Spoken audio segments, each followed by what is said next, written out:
Ես այդպես էլ քո եփած սուրճը չխմեցի, որովհետև երբեք այն չառաջարկեցիր։ Առավոտները չբացվեցին քեզնով, քանի որ նրանց վարակույրով քողարկելը քո սովորությունն էր։ Իսկ ես սիրեցի անգամ այդ 48 ժամյա գիշերները։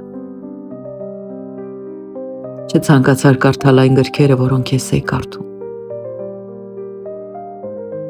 Ես հասցրեցի անգամ մտքերդ կարդալ։ Ես չհետաքրքրեց, թե ինչ երաժշտություն եմ լսում։ Լսել առհասարակ չէիր սիրում։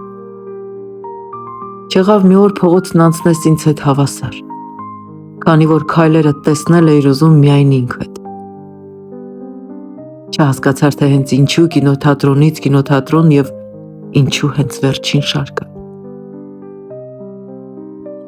Ավելի ուշ պարզվեց, որ դու այս քաղաքինը չես, քաղաքն էլ քոնը չէ։